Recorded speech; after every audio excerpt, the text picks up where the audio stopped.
In this video, I'm going to run through generally how to be safe in bear country. But if you have any specific questions or concerns, always consult local wildlife officials like park rangers.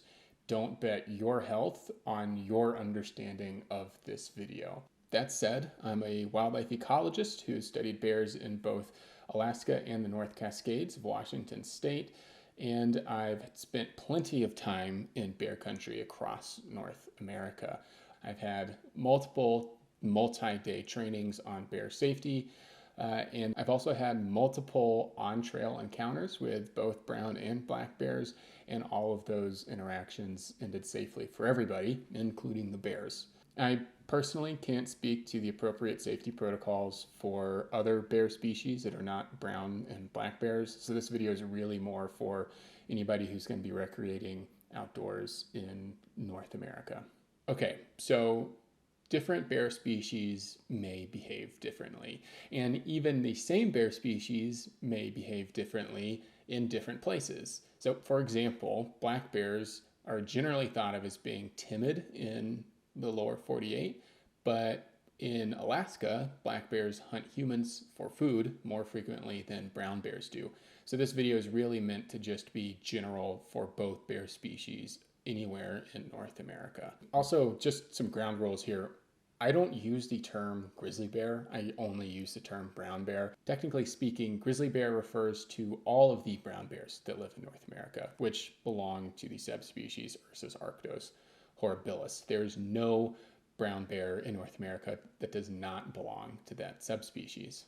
You often hear people say that brown bears live on the coast and grizzly bears live in the mountains, but there's actually no genetic basis for differentiating between coastal and inland populations of brown bears in North America. They're all the exact same thing. The only difference is that coastal brown bears tend to eat a lot more fish, so those bears tend to get a lot bigger because they've got more protein in their diet. But at a genetic level, there's no difference. Anyways, I say brown bear, not grizzly bear, because they're all the same thing. Okay, let's talk about the one thing that should be guiding every single decision you make when you're in bear country. Your goal should be to not see a single bear. The safest way to survive a bear encounter is to not have a bear encounter in the first place. And the surest way of doing that is to yell and clap frequently when you're on trail. Don't use bear bells and don't blast music to alert bears to your presence. Those things do not work. Blasting music, one, ruins the experience of being outside for other hikers, so it's just flat out rude. And also, music just isn't loud enough. I remember hiking on the PCT a couple years ago and rounding a corner when a hiker coming the opposite direction appeared from like behind a bush. The corner was very, very sharp. They were blasting music very loudly, but I didn't hear it until they rounded the corner. They apologized to me, said that they were having to play the music because they'd had several bear encounters that day already and were trying to avoid any more. But if I was a bear, they would have bumped into me anyways because I couldn't hear them coming, even though they were playing music. So it's just not effective. Bear bells, similarly, aren't loud enough. They also just don't sound foreign enough for bears to recognize bells as belonging to people. Bells almost sound like birds, so they don't really sound like people. I generally give a big hey bear, which I'm in my apartment, so I'm not going to do. But I generally give a big hey bear about every 30 seconds, and more frequently if I'm rounding a corner or I'm in a forest or I'm near water where it's harder for bears to hear me. Also, yell from your gut, not from your chest, so the sound carries farther. A lot of people don't like to yell because they feel embarrassed, but just think about how embarrassed you'll feel when you're getting mauled.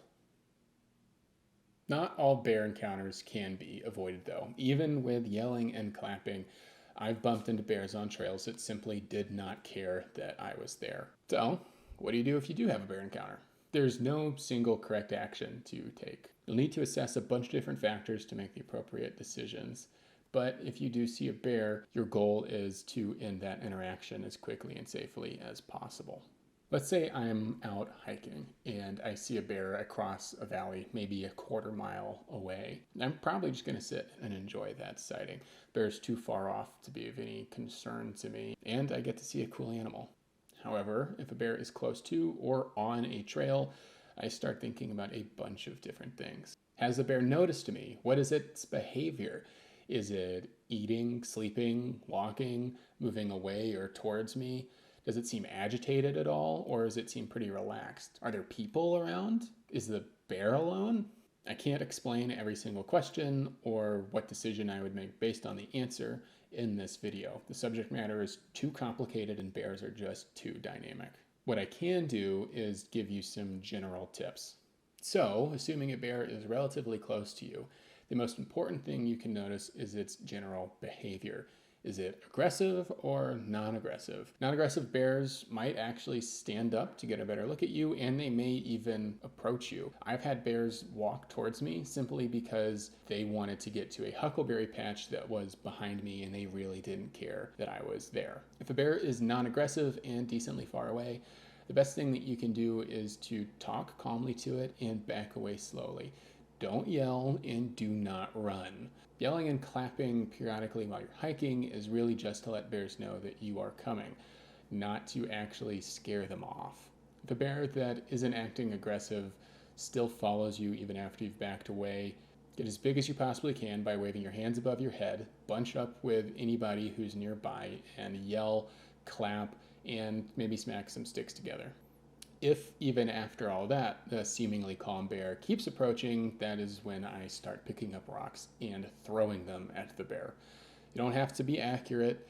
Don't worry about aiming, just lob rocks in its direction. A bear that is huffing, snorting, grunting, or clacking its teeth together is an unhappy, aggressive bear. If a bear is exhibiting any of those behaviors, I actually do pretty much the exact same thing I do for a non-aggressive bear. I follow the same steps. Back away slowly, talk to the bear, bunch up and yell if the bear keeps approaching, and throw rocks if I have to. The aggressive behavior really just helps me prepare mentally for how the bear might behave if those other actions fail. An aggressive bear is more likely to charge, but sometimes bears bluff charge. But unless you're a professional, it's really, really hard to tell the difference between a bluff charge and a full-on charge. So unless you have a lot of experience in bear country and have had multiple bear encounters, I really recommend just treating any kind of charge like it's going to be the real thing. The absolute best tool for dealing with a charging bear is bear spray, not a gun. Bear spray is essentially beefed up pepper spray. It just has higher concentrations of capsaicin, which is the active ingredient in pepper spray. And unlike with pepper spray, which shoots a stream of liquid, bear spray shoots out a mist that creates a wall of pain for bears to run into. You don't need to be accurate for the bear spray to be effective. I've heard firsthand accounts of brown bear charges being stopped so suddenly that there are skid marks left in the dirt from the bears hitting the brakes so hard. And I should also say that you should deploy bear spray if even a seemingly friendly or calm bear gets within range of your canister. Bear behavior can be unpredictable, so you really should use bear spray if an animal gets too close, regardless of how calm or relaxed it seems. So, when should you use a gun? And really, the answer is there aren't that many circumstances where a firearm makes a whole lot of sense. Bear spray is far more effective at stopping attacks. When a gun is used in attack, research has shown that they're really only effective about 50% of the time. And bear spray is effective at stopping attacks over 90% of the time. Really, the only situation that I would want a firearm in is if a bear was trying to get into a tent that I was inside. If you deploy bear spray in an enclosed, tight space, you're going to be disabled temporarily from that, which is not very good if a bear is trying to get at you. And that's really all I'll say about firearms, since anybody who actually wants a gun can find that information on their own. I don't want to encourage anybody who doesn't have firearm experience to go out and buy a gun for bear protection, since firearms really just aren't necessary. Okay, but let's say that everything you've done has failed and a bear is attacking you. What should you do? Conventional wisdom says that you should fight back against black bears and play dead and be submissive for brown bears. But how you survive a bear attack is more dependent on bear behavior and the general situational context than what species is actually doing the attacking.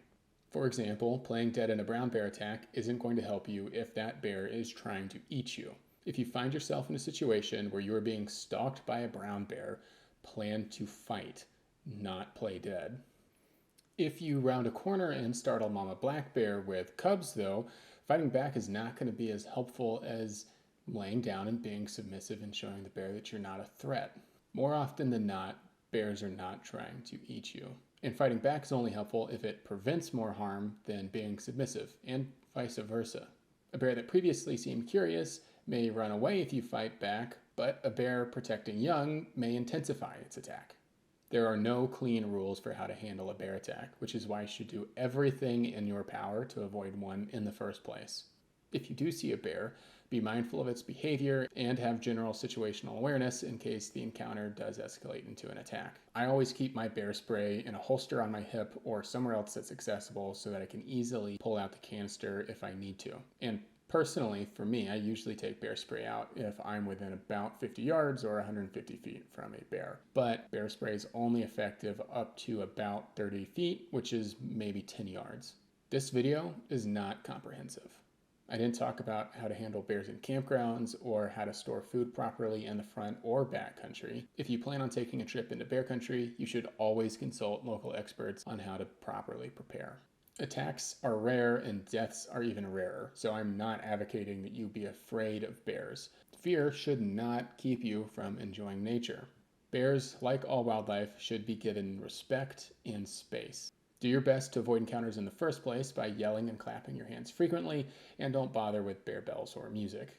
If you do have an encounter, try to remove yourself as quickly and calmly from that situation as you possibly can by backing away slowly and talking calmly to the bear. And most importantly, never ever run. If a bear gets too close or seems aggressive, make yourself as big as possible and yell, and throw rocks if necessary. If a bear keeps approaching and gets within range of bear spray, use it. If a bear attacks and bear spray fails, fight back or play dead based on the behavior and context of the attack, not just the species. And if you do see a bear, even from far away, let local officials like park and forest rangers know, since visitor sightings can actually help biologists better understand bear populations and prevent negative encounters in the future. At the end of the day, the best thing that you can do in bear country is be prepared, be mindful, and be safe. Thanks for watching.